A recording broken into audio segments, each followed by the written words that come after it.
waktu itu 3 bulan pertama kita menemukan 40.000 upaya pembuatan paspor dengan data yang berbeda. Oh, 40.000 ya Pak? 40.000. Karena waktu itu ya KTP belum seragam dan lain-lain. Wah, udah banyak pemalsuan lah. Betul.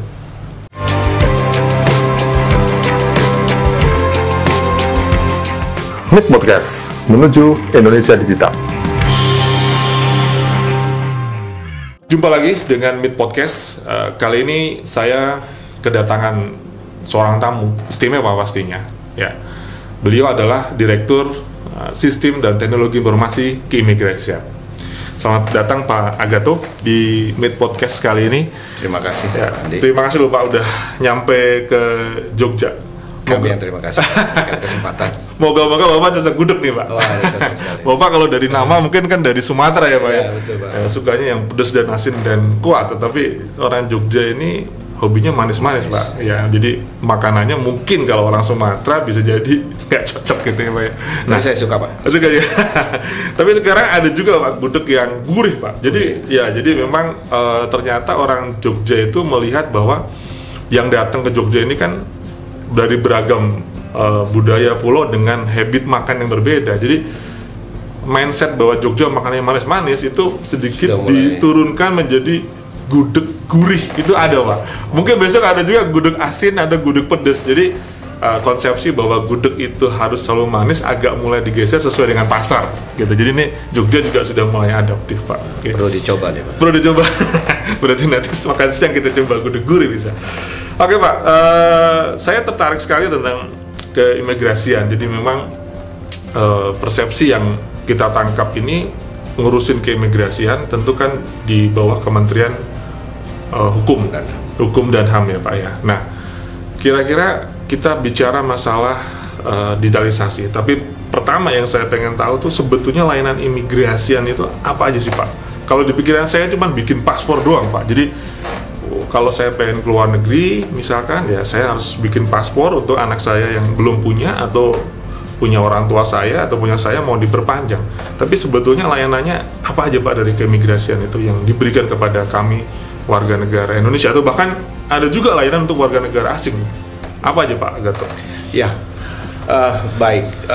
Untuk sebelum kita masuk ke dalam jenis layanan, saya ingin menyampaikan tentang pengertian keimigrasian di dalam Undang-Undang Nomor 6 Tahun 2011 tentang keimigrasian, di mana dinyatakan bahwa keimigrasian itu adalah hal ihwal, lalu lintas orang, artinya baik WNI maupun NWNA, masuk dan keluar wilayah Indonesia, serta pengawasannya.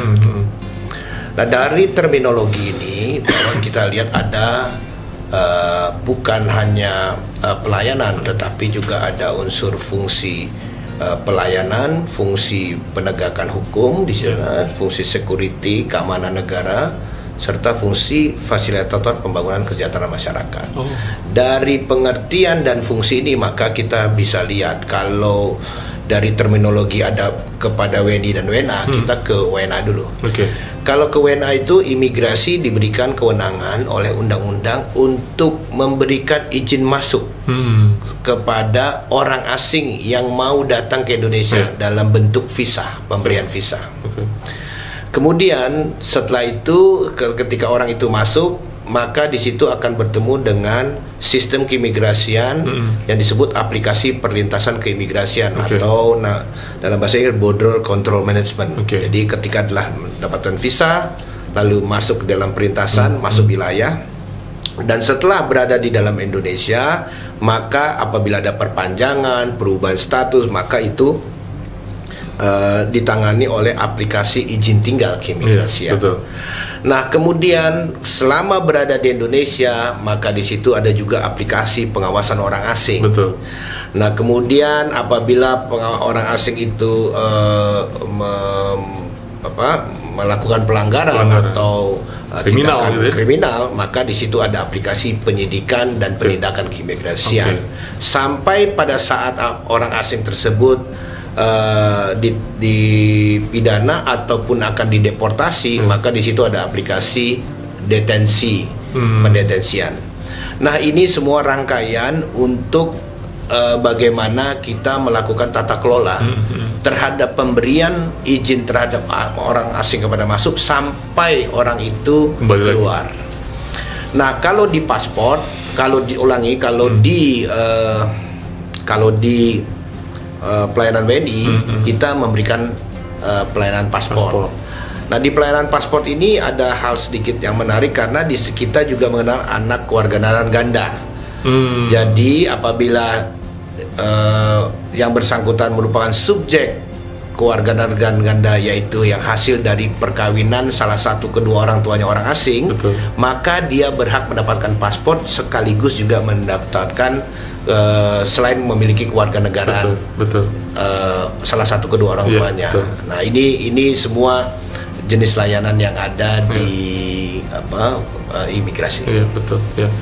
Oke, berarti ada dua ya. Jadi intinya adalah lalu lintas tadi ya, lalu lintas orang, baik orang dari luar masuk ke dalam negara kita atau orang kita mau keluar. Ya. Nah, Bapak ngalamin nggak fase bahwa segala layanan tadi memang pada saat Bapak menjabat di Direktur Sistem dan Teknologi Informasi ini sudah digital, atau mungkin kalau bikin paspor udah ngalamin yang online ya Pak ya, tetapi fase-fase manual dulu itu kesulitannya kayak apa Pak, warga yang dulu ya kita cerita bahwa bahwa akan ada benefit nantinya. Ya. Jadi kami memiliki satu buku putih terkait tentang evolusi paspor. Oh gitu. Oh, ada ceritanya. Ada. Nggak cuma orang dong. Nggak ada orang ya. Nggak cuma orang aja. Imigrasi berdiri tahun 1950. Oh, lama Pak. Ya. Pada waktu saat peralihan kekuasaan dari tahun 45 sampai 50, imigrasi masih dipimpin oleh Belanda. Ya, namanya imigrasi Dienst sampai tahun 50. Nah, kalau kita lihat paspor zaman dulu Pak, itu hanya satu kertas, ya, ditulis oleh rapi. Saya masih mengalami Pak, paspor yang masih ditulis tangan. Jadi tulis tangan Pak? Masih, petugasnya dipilih yang tulisannya bagus. Ya. Jadi kemudian beralih ditempel foto. Iya. Nah, tempel foto dicap antara foto dan kertas sehingga supaya tidak bisa manipulasi. Ya. Kemudian dipakai cap itik Pak. Cap itik itu kayak kancing di klip gitu. Kemudian pakai plastik. Laminasi. Kemudian dikasihlah bentuk security feature. Nanti kemudian sampailah kami proses digitalisasi, kemudian mulai digunakan printer Pak. Iya betul, udah agak mulai naik nih. Udah naik, tulis printer. Tangan printer. Tetapi di printer Pak. Iya. Fotonya masih di tempel. Ya, fotonya masih tempel, baru dilaminasi. Iya betul. Kemudian pakai printer. Kemudian upload foto, baru di printer fotonya. Iya. Fase ketiga tuh. Fase ketiga tuh. Oke. Nah kemudian masuklah biometric matching system. Belum paspor elektronik, tapi pembuatannya setiap orang membuat paspor akan diambil fotonya dan dibandingkan dengan semua foto paspor yang ada. Itu kami proses digitalisasi sudah dimulai tahun 2003 di bawah kepemimpinan Direktur Jenderal Imigrasi pada waktu itu Profesor M. Iman Santoso. 2003 ya Pak ya? 2003 kita sudah menggunakan biometrik sehingga semua paspor yang diproduksi dilakukan matching dengan foto-foto yang ada. Waktu itu 3 bulan pertama kita menemukan 40.000 upaya pembuatan paspor dengan data yang berbeda. 40.000 ya Pak? 40.000. Karena waktu itu ya KTP belum seragam dan lain-lain. Wah, udah banyak pemalsuan lah. Betul. Nah, kemudian kita naik lagi tahun 2009 dengan uji coba paspor elektronik. Pembuatan paspor elektronik. Generasi kelima nih. Generasi kelima. Nah, pembuatan paspor elektronik karena pembuatan paspor elektronik itu ada namanya satu sistem, yaitu CAKMS, Certificate Authority Key Management System, di mana akhirnya pengamanan paspor evolusinya berubah. Bukan saja paspor yang di elektronik yang data disimpan, data biometrik dan data sidik jari disimpan dalam chip, tapi siapa negara yang mengeluarkannya, sehingga kuncinya itu kita pertukarkan. Iya, ada root ya, Pak. Ada ya, kita root pertukarkan, RUT-nya kita pertukarkan, kita daftarkan di IKO. Iya, betul. Nah, ini menggambarkan proses digitalisasi dalam proses pengamanan. Namun sebenarnya bagi kami, terutama untuk saya pribadi, proses digitalisasi itu bukan sekedar menciptakan secara online, tetapi bagaimana imigrasi menciptakan ekosistem interoperabilitas, baik dari sisi internal maupun dengan eksternal. Bagi saya digitalisasi adalah interoperabilitas dengan sistem lain. Oke. Jadi nggak cuma nyambung di dirinya sendiri gitu, Iya, Pak ya? betul. Pak, ngalamin nggak Pak kendala-kendalanya Pak? Kadang kan gini, kalau saya melihat Bapak kan pasti relate juga sama birokrasi ya Pak ya. Yang kalau kami sebagai warga kan mindsetnya kalau dilayani oleh negara itu lama, bulat-bulat, ribet dan sebagainya, banyak meja dan sebagainya. Nah, ada nggak Pak suatu kendala bahwa kalau bikin paspor dulu melewati fase 10 meja, yang notabene ada 10 orang gitu Pak ya di meja itu gitu ya. Sekarang mungkin cuma 1 orang aja. Resistensi di internal bahwa ternyata digitalisasi itu ngilangin kerjaan saya gitu Pak. Itu terjadi nggak Pak di tim Bapak sendiri, bahkan nanti wah gara-gara digital aku nggak ada kerjaan, terus jadi polisi yang ke lapangan untuk mengawasi warga negara asing. Ya, pernah ada cerita itu tuh Pak zaman dulu. Ya, jadi pasti Pak, semua dalam proses digitalisasi kita mendapat tantangan. Sebenarnya tantangan itu lebih pada ketidaksepahaman. Atau tidak memahami konteks digitalisasi, sehingga itu menjadi beban. Padahal digitalisasi itu pasti adalah untuk memberikan penyederhanaan, debirokratisasi. Jadi pelayanan keimigrasian itu satu, dia masif.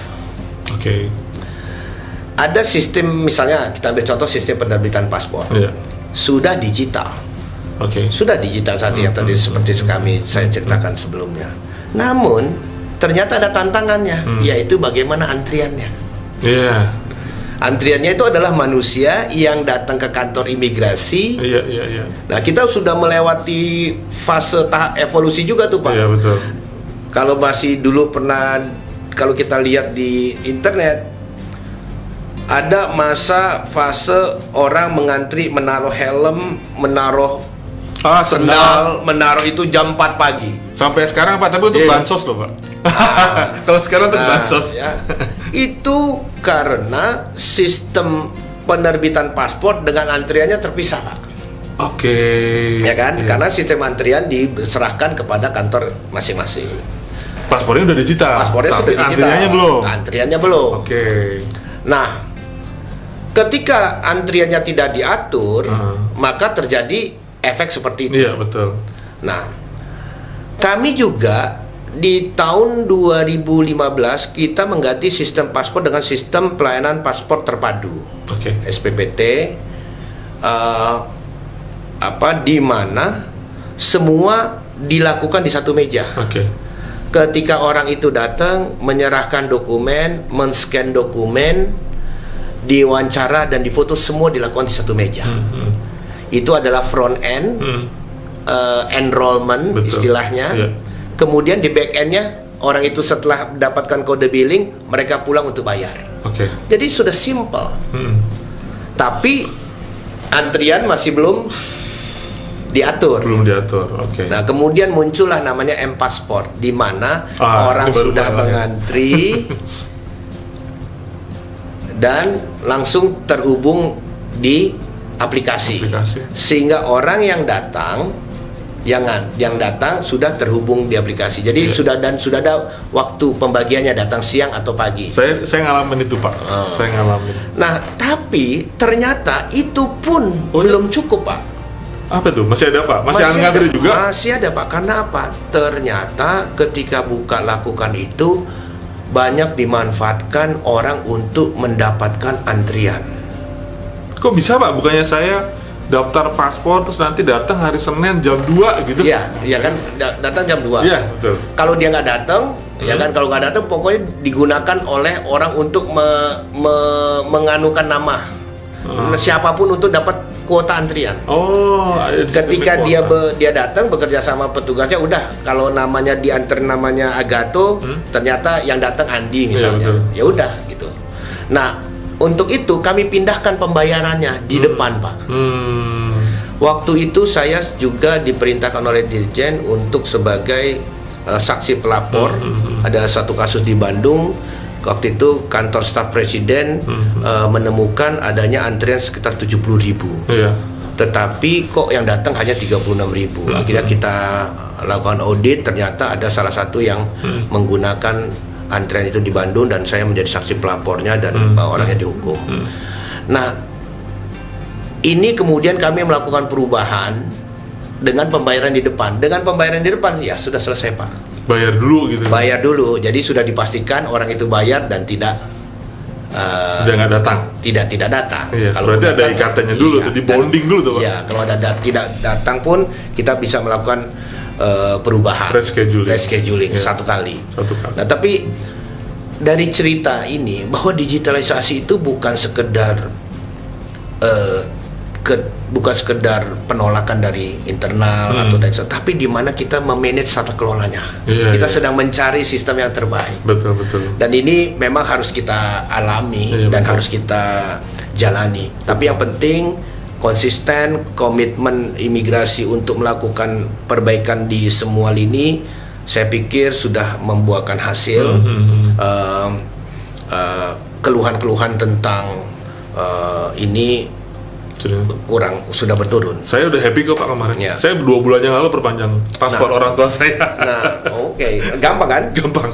Nah, sekarang ada muncul masalah lagi, Pak, yaitu adalah animo masyarakat. Animo masyarakat begitu tinggi, sedangkan kapasitas produksi kita tetap. Nah, sekarang kita imigrasi sekarang dalam fase kita memiliki keterbatasan mengenai tempat. Kita layout. Kita memiliki keterbatasan mengenai perangkat. Sekarang ini yang sedang kita upayakan adalah bagaimana untuk mempersingkat penggantian paspor tanpa datang. Penggantian paspor? Perpanjang maksudnya? Ya, perpanjang paspor tanpa datang. Terus dari rumah atau bagaimana? Ya, dari rumah. Dia cuman karena kita sudah memiliki data biometriknya. Ya, tentu nanti kita akan pakai sertifikat elektronik, digital ID, kemudian dia masuk dan langsung di ini. Target dari data yang kami miliki, pergantian paspor itu hampir 45%. Kalau kita hitung penerbitan paspor tahun kemarin ada 5,5 juta. 5,5 juta berarti ada sekitar 2,5 juta orang yang pergantian paspor. Di mana karena biometriknya sudah ada, datanya sudah ada.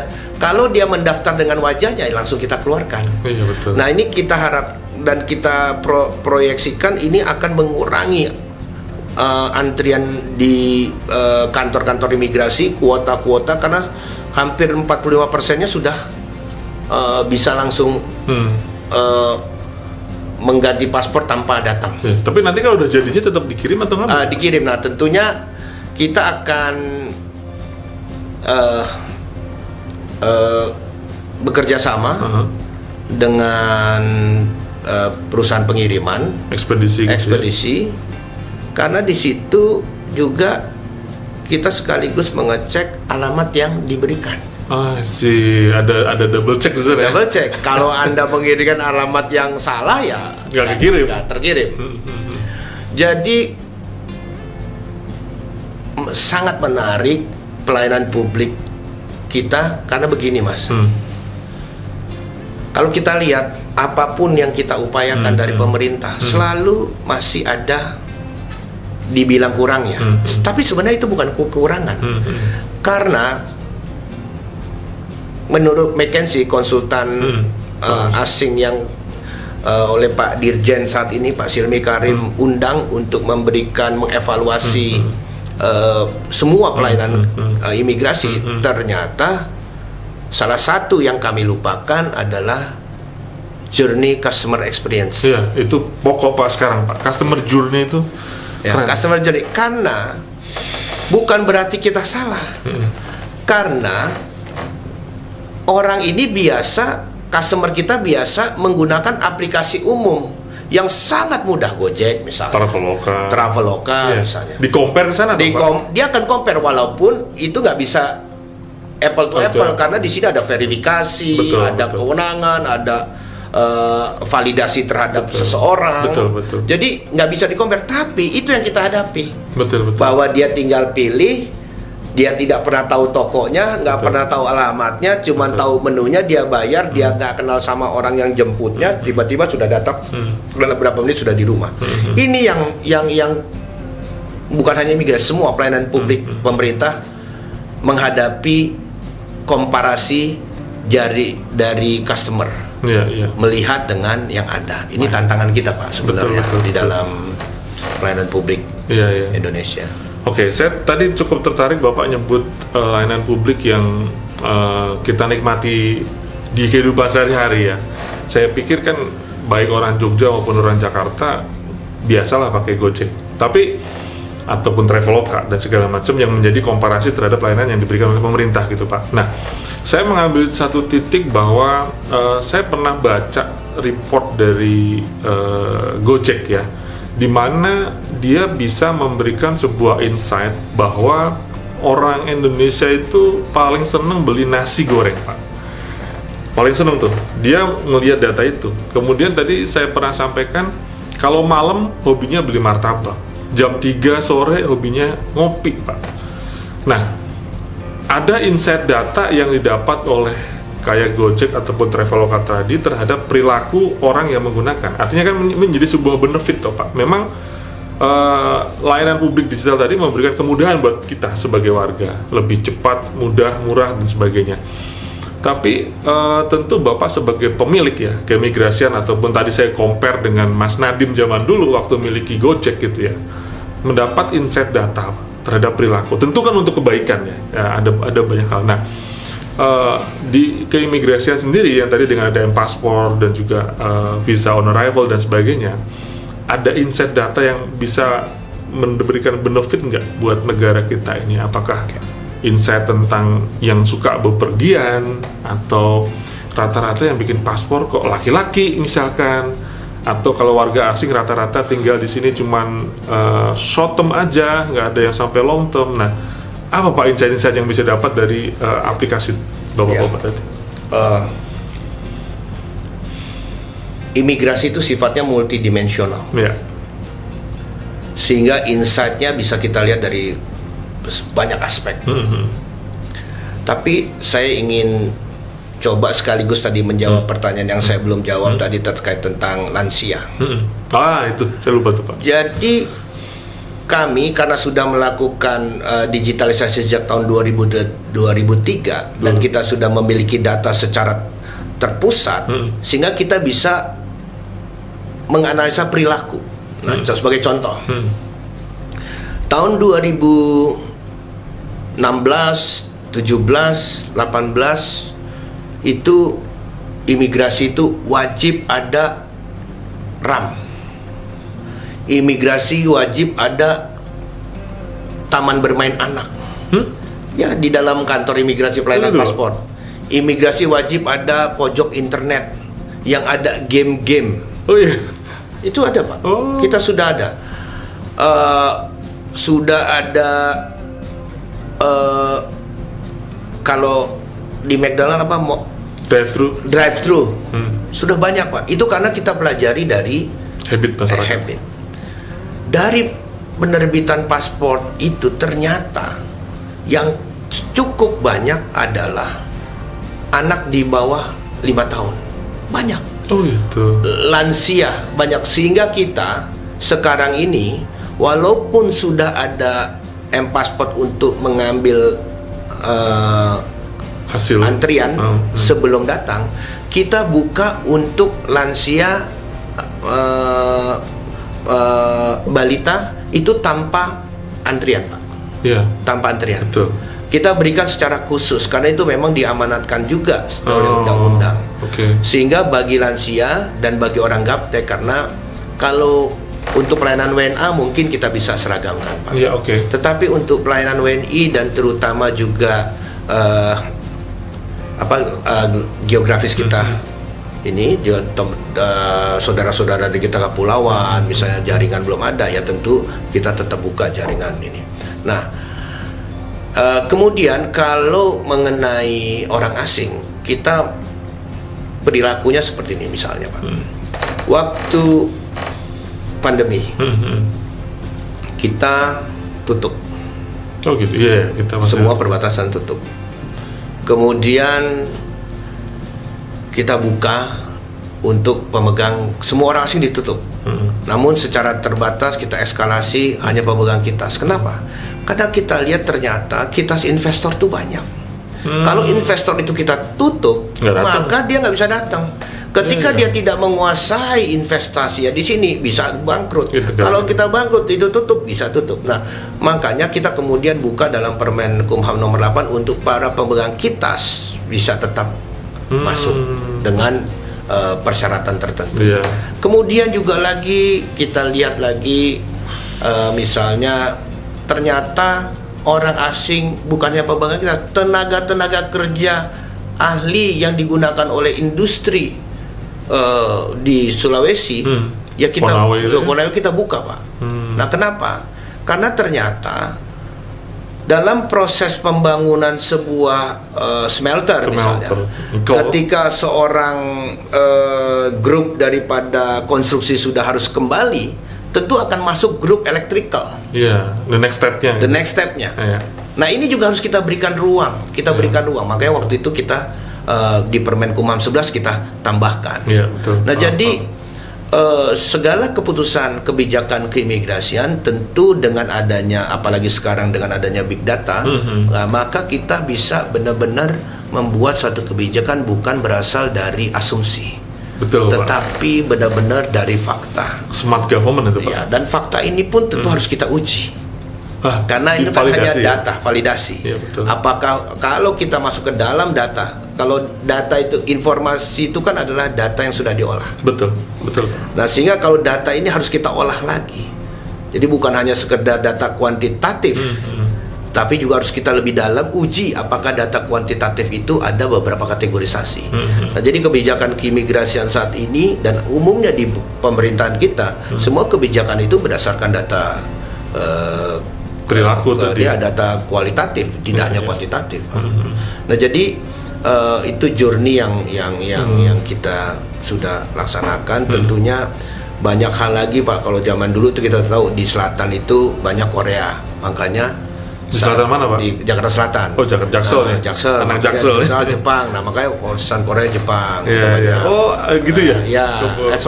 Jepang. Kalau Korea Selatan banyak di, misalnya di Kelapa Gading. Di Kelapa Gading. Di utara dong. Nah, kalau di Jakarta Pusat banyak Nigeria atau apa. Iya. Ya, dan buyer. Jadi ya Sabang CS tuh ya. Ya, itu semua harus kita fasilitasi. Mungkin itu, Pak. Ya, itu bisa dapat insight tuh, Pak ya. Tadi saya baru tahu tuh.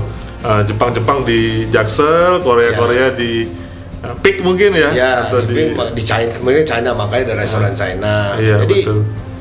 Pak, kita sebagai negara membutuhkan orang asing untuk menggerakkan roda ekonomi mikro kita, Pak. Betul. Ya.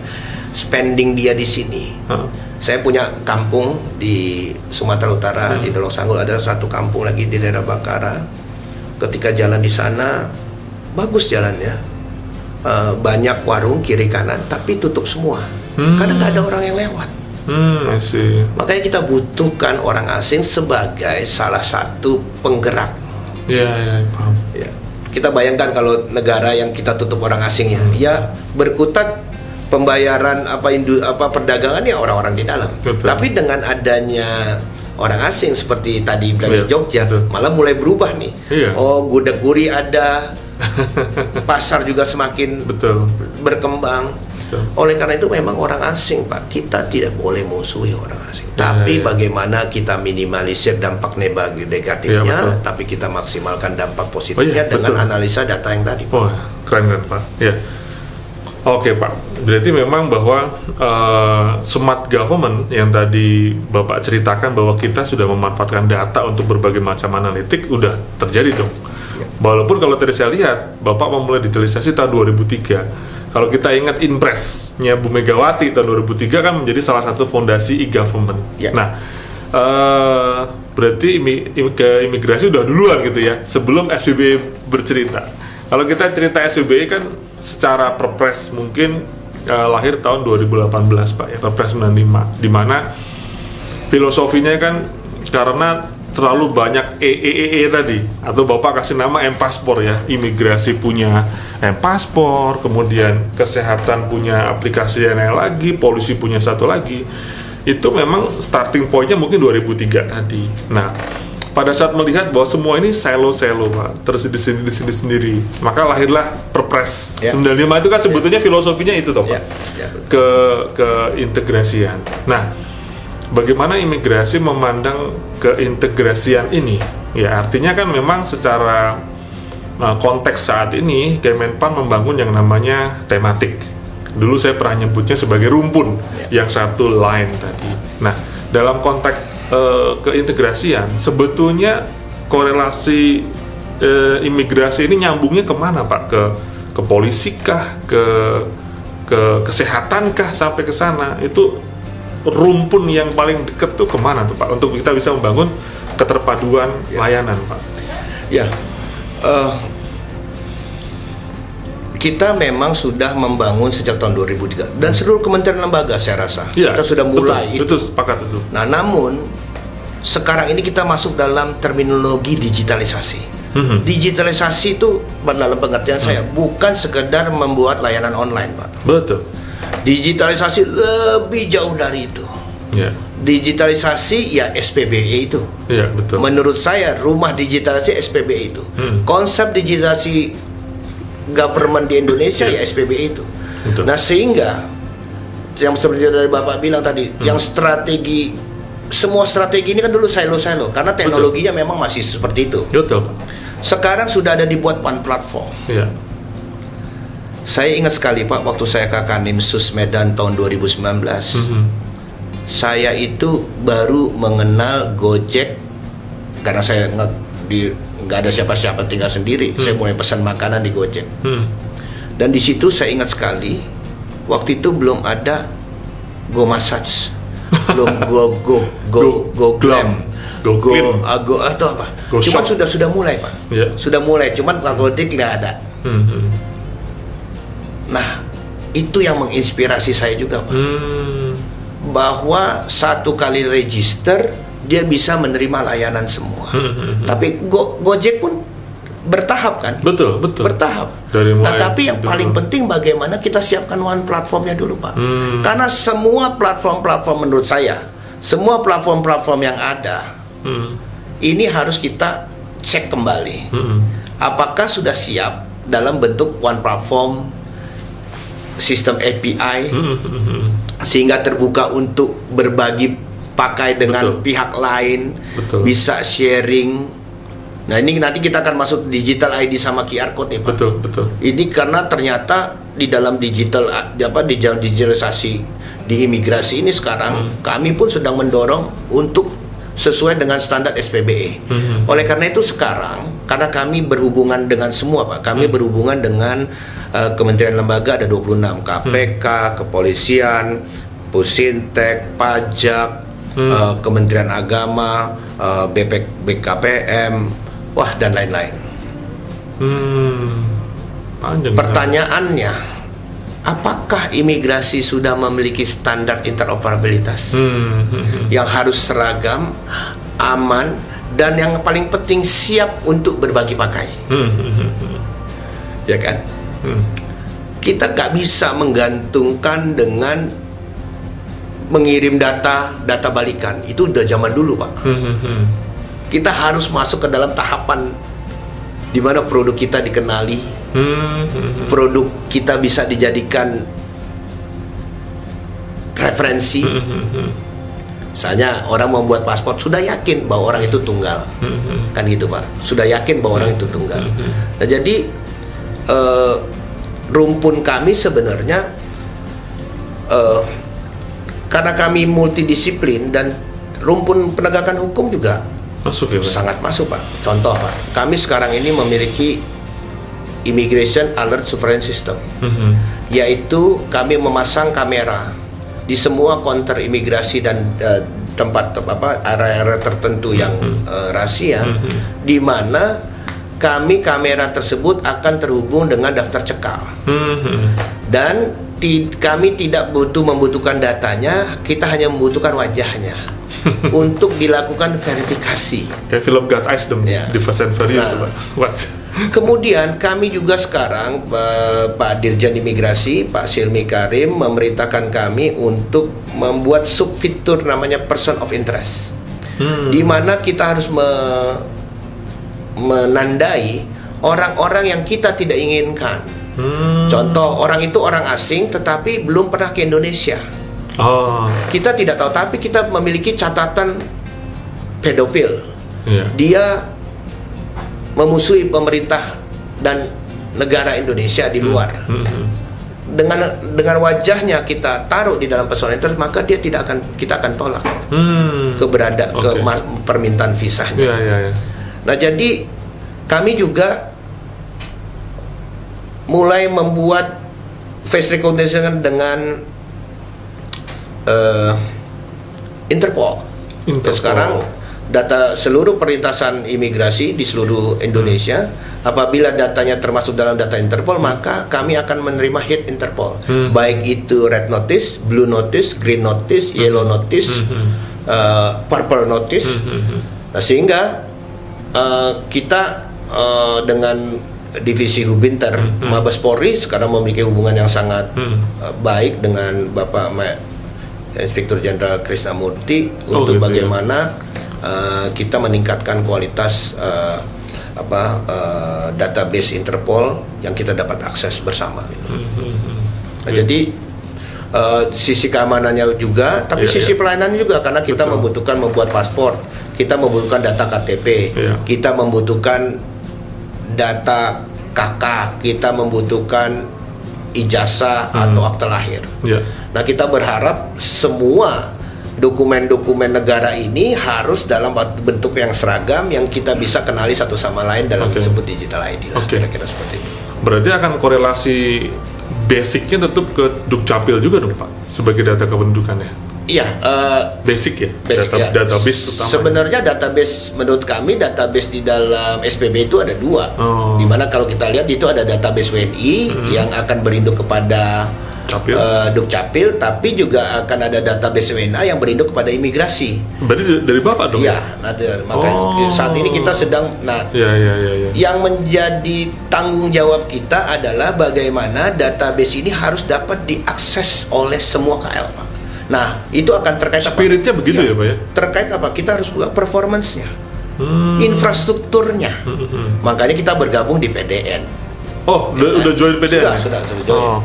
Karena ketika kita memberikan layanan verifikasi biometrik untuk WNA oleh semua kementerian lembaga, maka tugas kami adalah menjaga performance itu agar cepat, agar pelayanan publiknya tidak terhambat. Betul. Nah, ini yang menjadi tantangan kami, dan tentunya kami dibantu oleh Direktur Laib Pak Ibeng yang juga tamu di podcast di sini. Betul. Bagaimana kami memberikan infrastruktur kami di seluruh ke PDN. Ya, kami berharap juga Kementerian Keuangan, Simponi dan lainnya berpikir supaya di dalam satu environment, Pak.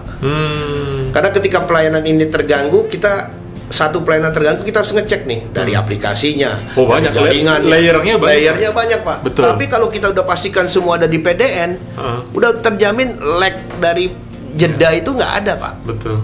Makanya kami sangat berkepentingan untuk mengajak, mendukung PDN agar semua lembaga bergabung di PDN dengan plus minusnya ya Pak. Iya, pasti. Ya, karena tadi kan Bapak cerita di imigrasi multidimensi ya Pak ya. Nyambung ke Kemenak gitu, saya pikir, oh iya bener juga ya, nyambungnya ke sana untuk terorisme dan sebagainya, macam-macam ya Pak ya. Oke Pak, berarti memang keintegrasian udah mutlak banget ya Pak ya, sudah harus. Nah, satu hal yang saya menarik tadi Pak tentang masalah digital ID, ya tentu ini hot topic kan Pak, sedang hot topic nih di kementerian lembaga, jadi hot topic ya. Lepas dari satu case bahwa nanti siapa yang bertanggung jawab gitu kan Pak ya tentang digital ID, kemudian teknologinya mau pakai apa secara teknis gitu kan Pak. Menurut pandangan Pak Agato sendiri, bagaimana kita memandang digital ID tadi, lebih kepada ke pemanfaatannya mungkin, atau mungkin satu step bahwa oke, nanti akan oleh Kementerian X yang menjadi tumpuannya, tapi view besarnya tuh kayak apa Pak tentang digital ID menurut Pak Agato sendiri? Ya, saya semangat nih Pak ngomongin digital ID, karena menurut saya digital ID itu adalah entry point kita untuk memajukan bangsa dan negara kita. Di mana dengan digital ID akan terjadi kemudahan, kemudahan aksesibilitas.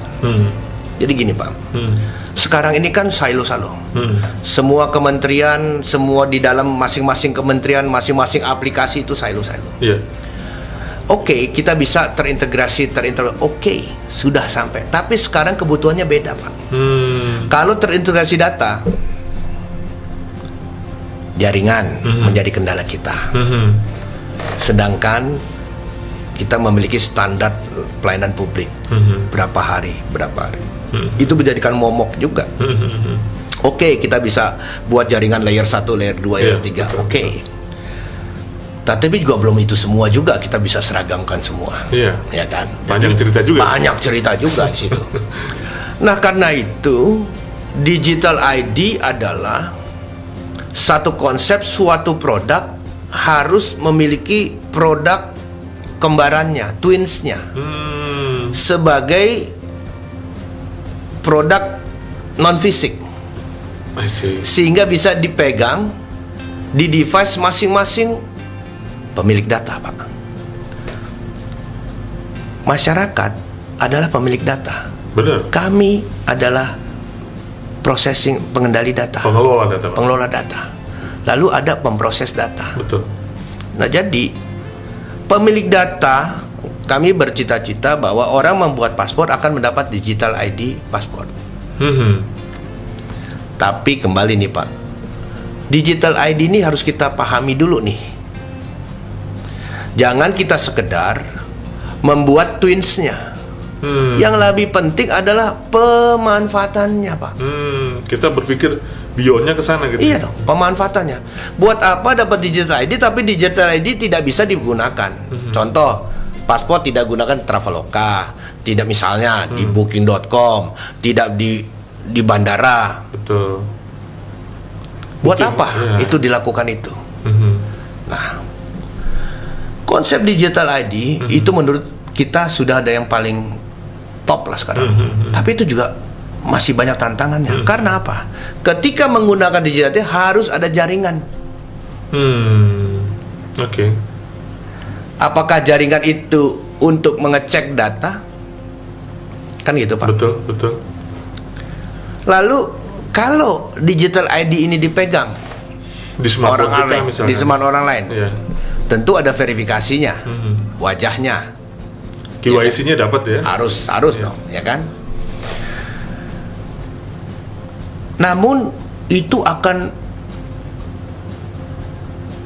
membutuhkan perubahan besar pada merchant lah. Ya kan, si pemanfaatnya akan berubah. Mau nggak mau berubah. Ya, betul. Sekarang ini kita lihat negara kita merupakan negara kepulauan. 17.600 pulau. Dan jaringannya itu, kalau namanya fiber optik kan di bawah laut, kan gitu. Kalau jaringan satelit cukup biaya mahal. Betul. Kita harus temukan satu twins lagi, Pak, daripada digital ID menurut saya. Bahwa digital ID ini harus memiliki QR code yang dapat dibaca secara offline. Dengan tentu agak sulit, tapi aplikasi ini QR code-nya hanya bisa dibuka oleh wajahnya. Harus orang itu gitu ya? Harus orang itu.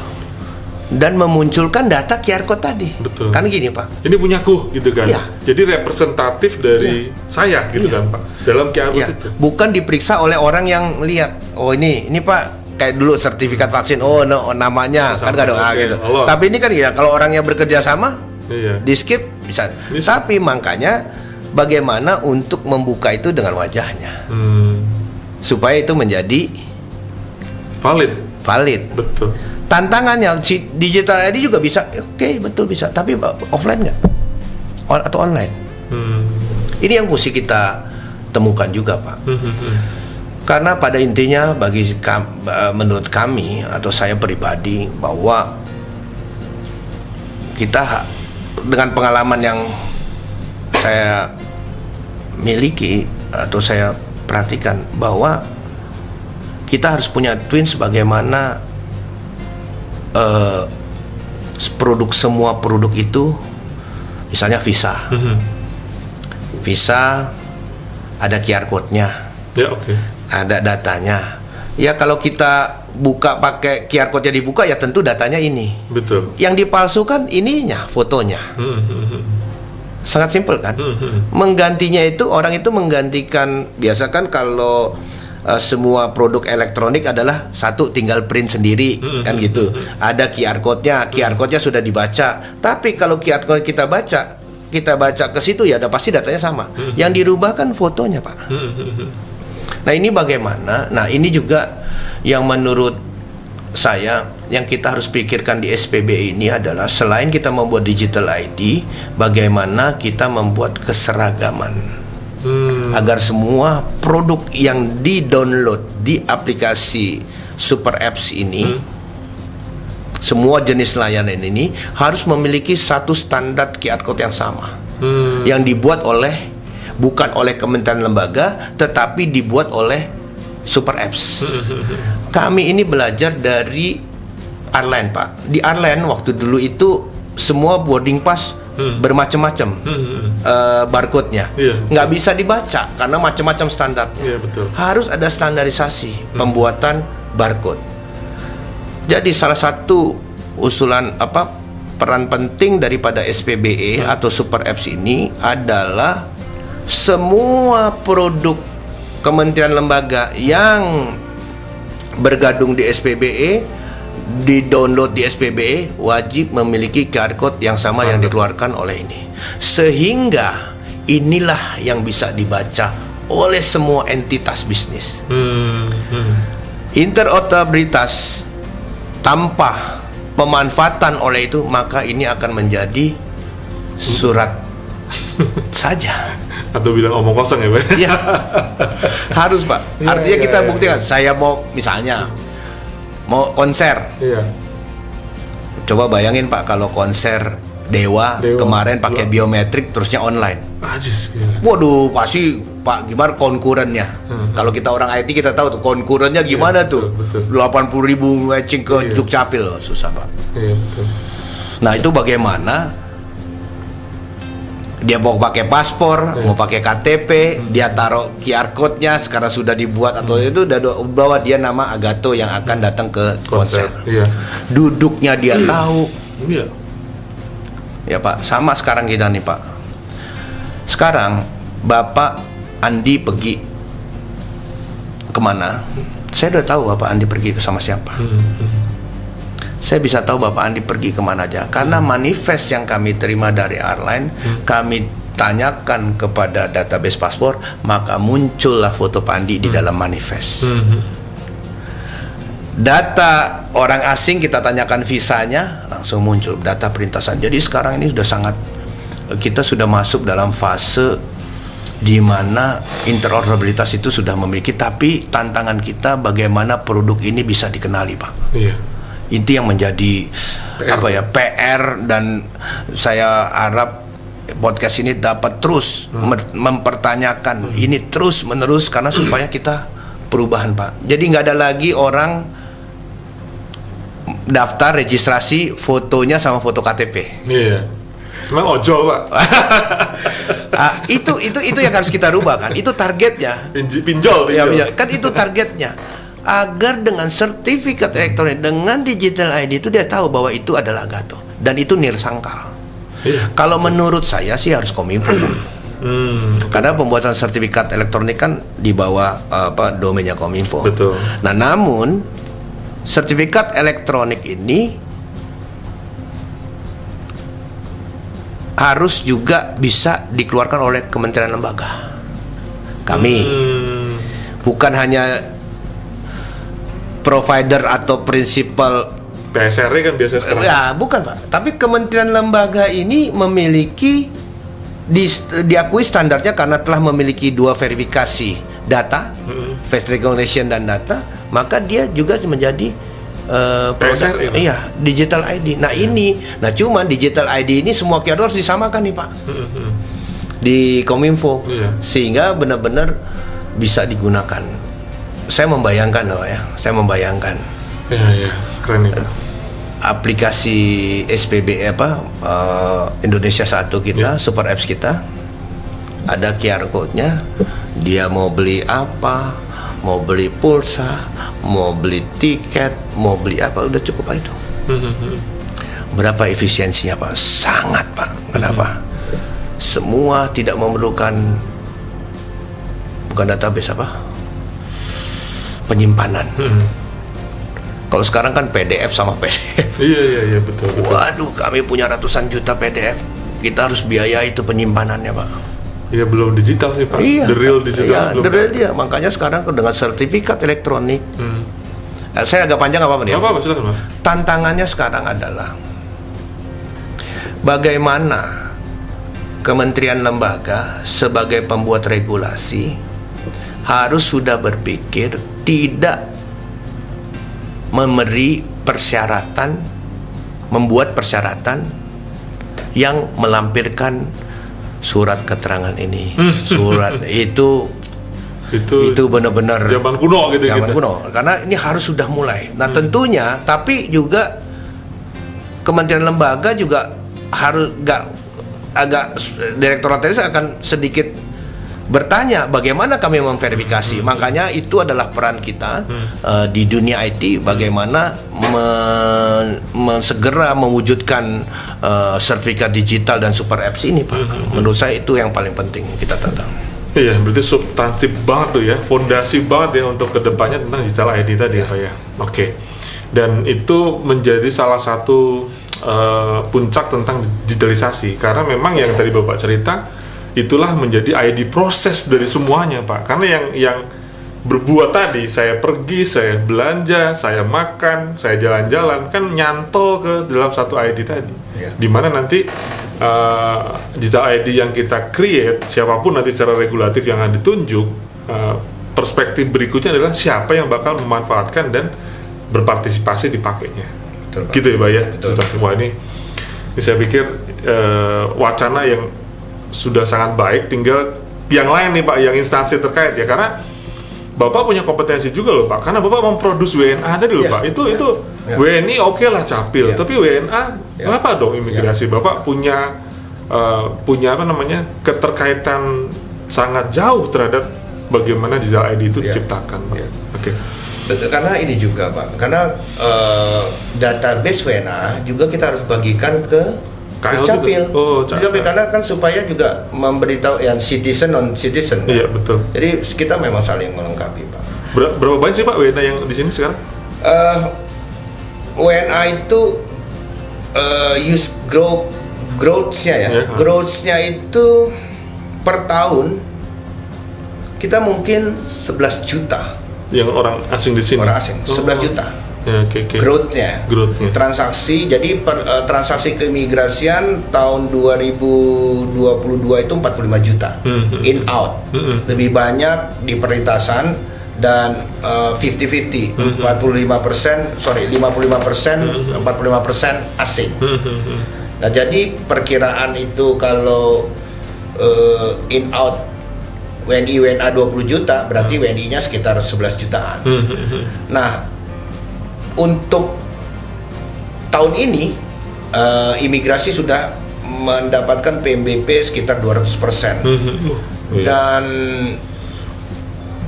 menurut perkiraan kita itu hampir 60 juta. Jadi sekitar growth-nya mungkin sekitar 15 juta. Database orang asing yang harus kita kelola dan pertambahan. Betul. Banyak analisis juga ya Pak ya, kenaikan itu tentu kan insight yang bisa kita dapat juga banyak juga. Jadi gini Pak, mungkin ada satu, mungkin saya kalau ada waktu saya tambahkan. Jadi ada salah satu nih Pak, salah satu state of the art daripada pelayanan keimigrasian itu adalah aplikasi Molina. Aplikasi Molina ini adalah aplikasi di one platform, di mana orang itu register, pilih jenis layanan, di situ ada IFOA, ada KITAS, visa prainvestasi, second home visa, izin masuk multiple re-entry-nya, perpanjangannya. Jadi sekali dia masuk, dia bisa bertransaksi 3 hal. Dan kemudian hasilnya langsung di-download. Nah, menurut saya ini adalah state of the art-nya imigrasi saat ini. Karena di situ kita sudah bisa disejajarkan dengan customer experience di masyarakat umumnya. Karena semua nggak ada kontak lagi Pak.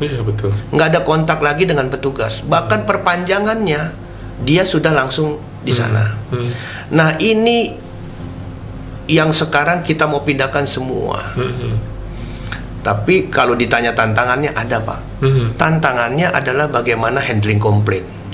Kalau dulu orang itu datang ke kantor, orang kantor menerima komplain, ngambil tiket dari helpdesk. Tapi sekarang handling komplain ini harus kita menangani dari seluruh dunia, di mana waktunya berbeda, bahasanya berbeda. Ini cukup salah satu PR kita saat ini. Pertanyaan itu akan tersambung di pertanyaan saya yang terakhir, Pak. Jadi pasti kejawab nih, Pak. Jadi dunia ini kan fasenya sudah cepat banget berubah. Era IT yang kemarin kita bilang masalah banyak A. Kemudian era digital yang sekarang sedang kita nikmati atau sedang berproses untuk transformasi digital. Tapi as soon as possible kita akan masuk ke era yang sekarang Pak, namanya era kecerdasan buatan Pak. Artificial intelligence era Pak. Ini belum katam karena kita secara pemerintahan masih silo-silo tadi. Yang digital ini kan orientasinya adalah pemanfaatan data. Data kita belum begitu banyak Pak, belum banyak kita bisa collect. Kita sudah dihantam lagi kasarannya oleh dunia ini dengan era yang namanya artificial intelligence. Nah, ini pertanyaan terakhir ya hari ini. Bagaimana imigrasi memandang era ini? Apakah ini menjadi suatu era yang bisa kita get benefits, atau menjadi sebuah tantangan, atau mungkin bahkan menjadi sebuah obstacle nih Pak? Dan kaitannya tadi dengan komplain yang Bapak lakukan tadi, bayangan saya langsung terbesit. Kalau saya pakai AI, itu akan mudah ngejawabnya kan. Untuk yang kita follow the sun tuh di sana siang, di sini pagi, orang India sana ngomong, orang Uruguay ngomong. Nah, AI mungkin bisa menjadi jawaban. Nah, bagaimana Pak era kecerdasan buatan yang sedang akan masuk ini Pak? Dari sisi keimigrasian sudut pandangnya kayak apa? Last question Pak. Jadi kami di dalam rencana strategis Kementerian Hukum dan HAM, di mana di sana ada Direktorat Jenderal Imigrasi menjadi bagian. Di sana sudah disebutkan bahwa implementasi AI di imigrasi itu pada tahun 2024. Tahun depan? Tahun depan. Tahun 2022 kami Big Data tahap 1. Oke. Tahun ini kita masuk ke dalam Big Data tahap 2 berupa data analytical. Oke. Kenapa kami bagi? Karena kami melihat dari Gartner, pembuatan Big Data hampir 70% gagal. Ya, dan saya baca itu juga, Pak. Karena user menyerahkan kepada pengembang. Sementara di dalam proses Big Data, user itu hampir 70%. Betul, use case-nya. Iya, untuk memberikan design thinking daripada Big Data tersebut. Use case, Pak. Iya. Ini juga kemudian kami membagi, karena saya sudah 3 tahun setengah. Waktu itu saya berkesempatan untuk menyusun ini, sehingga saya susun menjadi dalam waktu 3 tahun. Kenapa? Saya mengambil waktu untuk memahami AI. Kami, kalau ditanya, kita belum tahu, tapi kita harus belajar untuk itu. Makanya kami melakukan tahapan dari cleansing data, golden data, kemudian kami masuk data analytical. Dengan itu seluruh anggota saya sudah memiliki pemahaman yang sama tentang apa itu AI dan sudah tahu bagaimana membuat skenario-skenario sehingga AI itu bisa bekerja dalam skenario itu. Iya, betul. Kan gitu, Pak? Betul. Kita jangan sampai kalah sama AI-nya dong. Ya, kan? Dia ngikutin kita gitu. Iya, karena kita kan buat AI ini. Kalau kita salah menyusun AI ini, maka AI ini akan berbalik. Menurut saya, Pak. Iya, Pandangan umum saya. Makanya saya jaganya dengan semua skenario. Imigrasi, skenario perlintasan, orang asing, warga negara ganda, orang yang berubah warga negara, orang yang itu. Semua kategorisasi skenario itu harus kita breakdown. Lalu dengan ini kita akan membuat konsep AI di sana. Betul. Nah, di sana kita tidak boleh adanya, menurut pandangan saya nih, tidak boleh ada andangan yang abu-abu, harus wajib. Makanya kami senang dengan kata indexing. Yang saya sama. Indeks itu untuk membentuk semua skenario ada indeksnya. Jadi kita tahu, dan ini kan nggak mungkin ditangani satu orang, akan ada tim yang terus berjalan. Nah, tim yang terus berjalan ini harus diberikan pemahaman.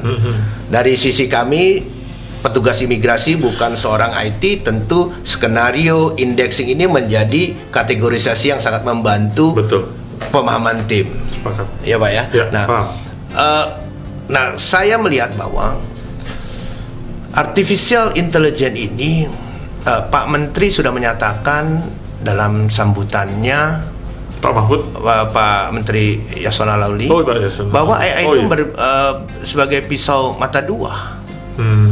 Nah, jadi diharapkan seluruh jajaran benar-benar berhati-hati. Pak Menteri sudah mengingatkan bahwa itu belum ada aturannya. Ya, betul. Nah, makanya tentunya ini akan harus didorong segera aturan pemanfaatan AI. Ada beberapa pendapat AI kata berbahaya, ada. Oke. Tapi kita tidak bisa menutup diri dari perkembangan AI ini. Harus kita bisa terima. Namun bagaimana? Ya, menurut saya adalah bagaimana saya membangun tim yang memahami skenario, yang memahami indeks dalam menyusun AI. Betul. Sehingga benar AI itu tidak menjadi diberikan keluasan, tapi memang terikat kepada skenario-skenario yang sudah dibuat. Betul. Namun lingkup membacanya, growth datanya, use case-nya bisa menjadi ya kan semakin banyak semakin pintar. Betul. Ya kan gitu, betul, Pak. Betul. Semakin banyak semakin pintar. Knowledge-nya banyak, Knowledge-nya makin pintar. Nah, tapi tentunya, Pak, bagi kami AI itu adalah satu, pemerintah adalah pembuat regulasi. Yep, regulator. Pembuat regulasi harus memiliki pandangan dan jangkauan yang luas. Seperti tadi saya sampaikan, yang Pak Andi sudah tanyakan. Kita harus lengkapi bagaimana regulator ini melihat, membuat kebijakan benar-benar berdasarkan fakta, bukan asumsi. saya udah pas, udah susah deh. Jadi dia harus benar-benar berdasarkan data. Betul. Ya, berdasarkan data. Sehingga kami melihat, Pak, misalnya ada, mau ditanya berapa warga negara Indonesia dari Malaysia datang. Kan kita harus lihat pelabuhan laut yang ada di seputaran, nama kapalnya, nomor kapalnya, nomor pesawat udaranya. Betul. Bisa dari ya seputaran, seputaran, tapi juga banyak juga yang Kalimantan, banyak juga yang ke Mataram, banyak juga yang ke Surabaya. Ini kan dalam membentuk ini ya harus artificial intelligence, membawa kelompok umur, ya maksudnya adalah data analytical, tapi harus lebih jauh lagi kan. Setelah tingkatan data analytical ini kan kita artificial yang terus menerus akan memberikan konsep. Terakhir, Pak, kami sekarang sedang memasang, diperintahkan Pak Dirjen untuk memasang crowd mapping di Soekarno-Hatta dan di Ngurah Rai. In visual atau? Ya, visual crowd mapping. Tapi crowd mapping yang kita akan buat bukan hanya segera menghitung, tapi akan harus juga membandingkan dengan jumlah orang, jumlah counter atau jumlah autogate yang ada.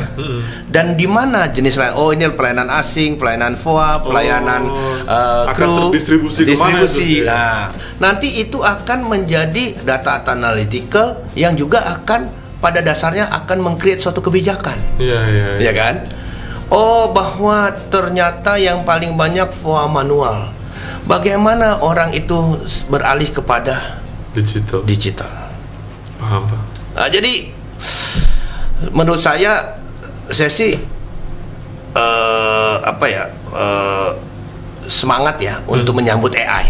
Kalau ditanya ya, semangat. Iya betul. Oke, dan jangan lupa, Pak, bahwa kecerdasan buatan di Perpres 95 tersebut ya. Jelas. Jadi artinya memang negara kita jelas harus bersiap dan juga harus mempersiapkan diri untuk menerima era itu dalam konteks senang ataupun tidak senang, karena era itu akan segera datang. Tapi secara umum saya ini bukan orang full IT ya. Kira-kira betul ya apa tahapan kita penerimaan kayak AI seperti itu ya, Pak? Iya, betul, Pak. Betul. Jadi memang kita bagaimana kan konteksnya pekerjaan-pekerjaan yang tidak bisa dilakukan oleh manusia karena load thinking kita terbatas itu dibantu oleh kecerdasan buatan tadi. Kan sebetulnya konteksnya adalah daya analitik manusia yang terbatas, maka akan dikerjakan oleh mesin tadi. Yang tentu mereka tidak ada kelalaian, tidak ada kecapean, tidak ada keluhan. Kalau manusia kan sebagai human being kan kita punya 3 itu semua, Pak. Ya.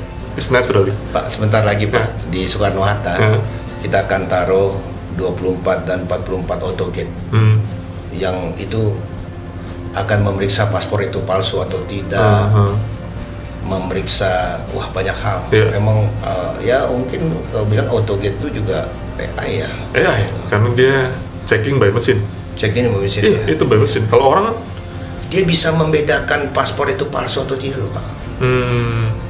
Ya dia punya knowledge untuk itu mesinnya tuh, Pak. Ada indikator-indikator mana yang karakter palsu seperti ini, karakter asli dia compare, kan ya itu ilmunya seperti uang deep learning, itu machine learning dan deep learning. Bagaimana ATM bisa menolak uang palsu ya? Iya, bisa. Itu semua dari tinta dan machine learning dan deep learning. Ya, mudah-mudahan kami imigrasi bisa memberikan pelayanan dengan pemanfaatan teknologi buat masyarakat, dan semoga kepuasan Pak Andi sebagai pengguna sebagai warga negara mudah-mudahan akan dapat kesempatan lagi untuk melihat bagaimana kemajuan pelayanan keimigrasian setelah podcast ini. Oke, terima kasih Pak Gatot. Saya pikir podcast kita banyak sekali insight yang kita ambil. Terima kasih sekali lagi untuk waktunya. Siap. Terima kasih Pak Gatot. Thank you, Pak.